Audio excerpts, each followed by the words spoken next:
કેમ છો બધા મજામાં? હવે આપણે ધોરણ 9 ની અંદર સંસ્કૃત વિષયમાં સુભાષિત વૈભવ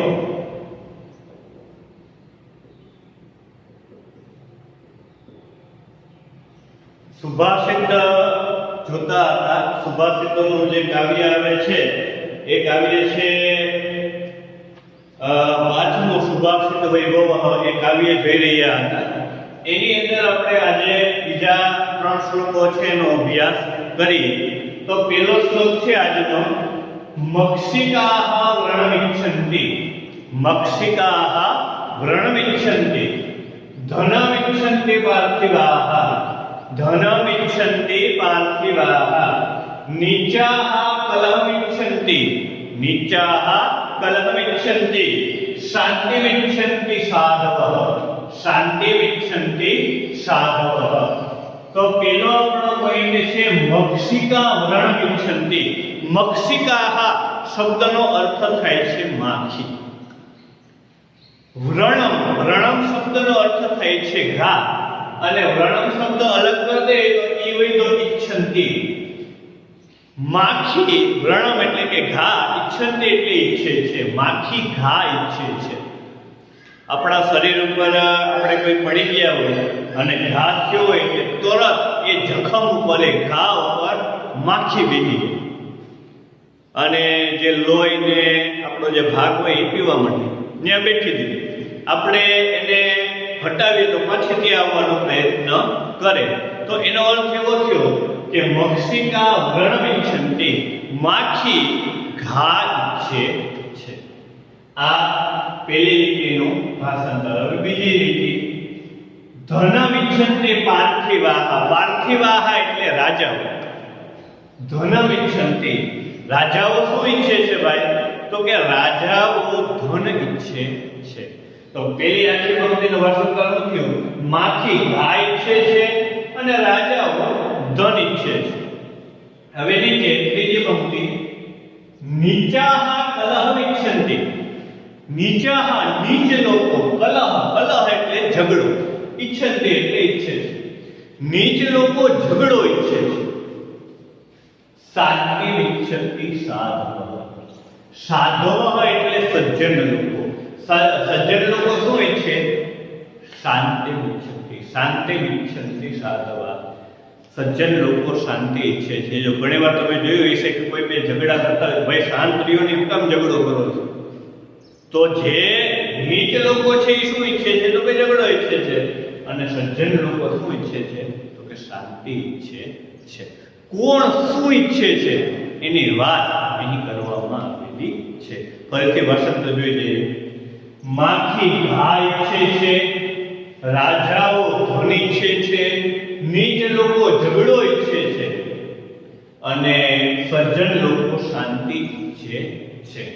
આવું પહેલા શ્લોકનું ભાષાંતર થાય છે, જે અહીં લખેલું પણ છે, જે તમારે તમારી નોટબુકની અંદર લખી લેવાનું રહેશે. હવે બીજો શ્લોક જોઈએ. બીજો શ્લોક છે, ગાવો ગંધેન પશ્યન્તિ. ગાવો ગંધેન પશ્યન્તિ વૈદેહી પશ્યન્તિ બ્રાહ્મણાઃ. વૈદેહી પશ્યન્તિ બ્રાહ્મણાઃ. ચારેહી પશ્યન્તિ રાજાન. ચારેહી પશ્યન્તિ રાજાન ચક્ષુભ્યામ વિદ્રેજનાઃ. આ રીતનો શ્લોક છે. તો પેલી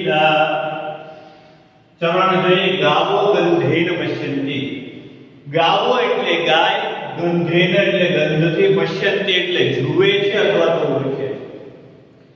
તમારો એવો અનુભવ હશે કે ગાય પાસે તમે કોઈ પણ વસ્તુ લઈ જશો તો પેલા એ સૂંઘશે. ગાય પાસે રોટલી લઈ જશો તો રોટલી સૂંઘીએ ખાઈ જાય. પરંતુ ગાય પાસે મરચું લઈ જાઓ તો પેલા સૂંઘશે અને પછી શું કરશે? ખાશે નહીં. તો કોઈ પણ વસ્તુની ઓળખ ગાય કોના દ્વારા કરે છે?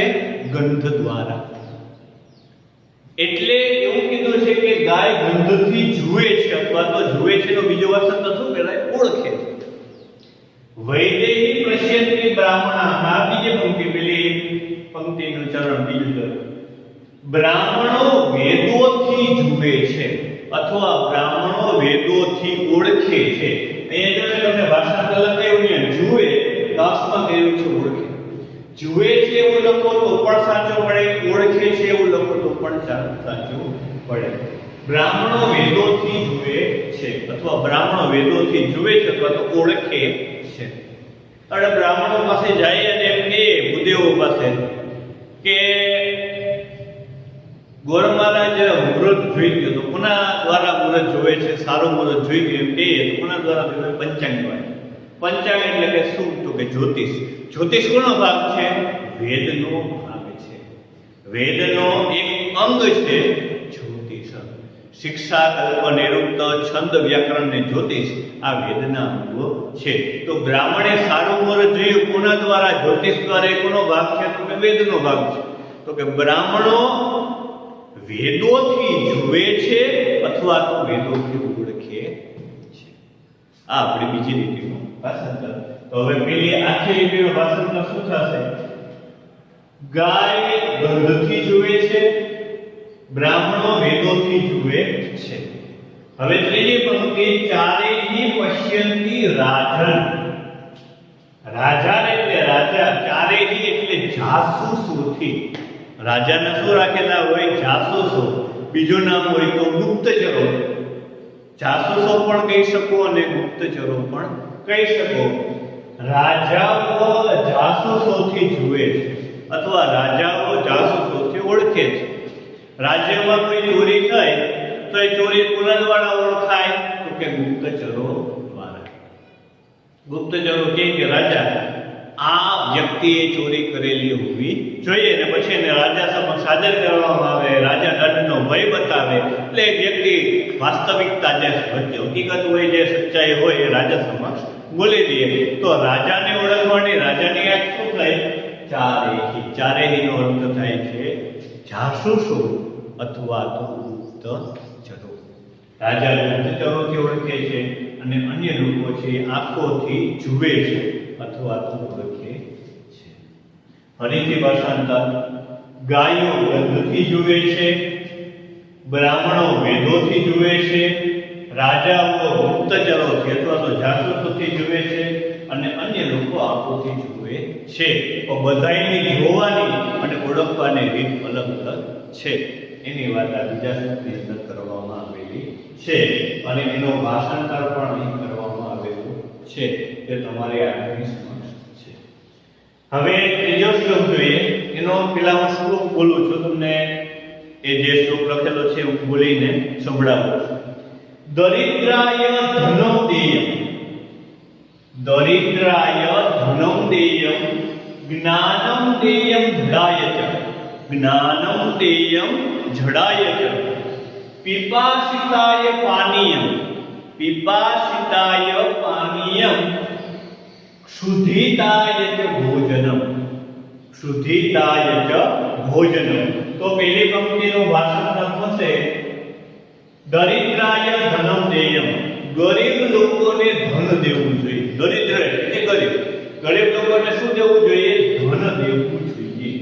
દરિદ્રાય ધનમ દેયમ. બીજો છે જ્ઞાનમ દેયમ જડાય. જળ એટલે કેવો? જળ બુદ્ધિવાળો. આપણે બીજા શબ્દોમાં કહીએ તો અજ્ઞાન. અજ્ઞાનીને શું આપવું જોઈએ? જ્ઞાનમ દેયમ, જ્ઞાન દેવું જોઈએ. અજ્ઞાનીને જ્ઞાન દેવું જોઈએ. તો પેલી પંક્તિનો ભાષાંતર થશે ગરીબોને ધન દેવું જોઈએ અને અજ્ઞાનીને જ્ઞાન દેવું જોઈએ. ત્રીજી પંક્તિ, પિપાસિતાય પાનીયમ. પિપાસિત એટલે કે તરસ્યો, એને શું આપવું જોઈએ? પાનીયમ, જળ દેવું જોઈએ, પાણી દેવું. તરસ્યાને પાણી દેવું જોઈએ.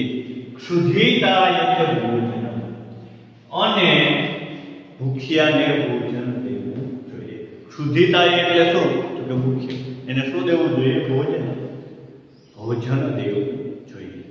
તો આખી ચારે ચાર પંક્તિનું ભાષાંતર શું થશે? ગરીબોને ધન દેવું જોઈએ, જડાય એટલે કે અજ્ઞાની, અજ્ઞાનીને જ્ઞાન દેવું જોઈએ, પિપાસિત એટલે કે તરસ્ય, તરસ્યાને પાણી દેવું જોઈએ, ક્ષુધિતાય, ક્ષુધિતાય એટલે ભૂખ્યો, ભૂખ્યાને ભોજન દેવું જોઈએ એવું આ ત્રીજા શ્લોકનું ભાષાંતર થાય છે. એનું ભાષાંતર અહીંયા લખેલું છે. હવે આ જે કાવ્ય છે એમાંથી શ્લોક પૂર્તિ પણ પૂછાય છે. આ દરિદ્રાય ધનંજય મારો શ્લોક પૂર્તિ માટે આઈએમપી છે. અને આ કાવ્યમાંથી ભાષાંતર પણ પૂછાય છે. પ્રશ્નો ગુજરાતી સંસ્કૃત બંને પૂછાય. માટે આ શ્લોકો છે એનું ભાષાંતર છે લખી લેજો અને શ્લોકો પણ પાકો કરવાનો પ્રયત્ન કરજો. કયા શ્લોકો પૂછ્યા છે તો કે આ દરિદ્રાય ધનંજય મારો શ્લોક છે એ શ્લોક પૂર્તિ માટે આઈએમપી છે અને આ બે શ્લોકો છે ભાષાંતર માટે આઈએમપી છે. ભાષાંતર આવડતું હોય તો મેના પ્રશ્નોના જવાબ પણ તમે દઈ શકો છો. માટે ખાસ આ ત્રણ શ્લોકો એનું ભાષાંતર તમારી નોટબુકની અંદર લખી દેજો. જય સ્વામિનારાયણ.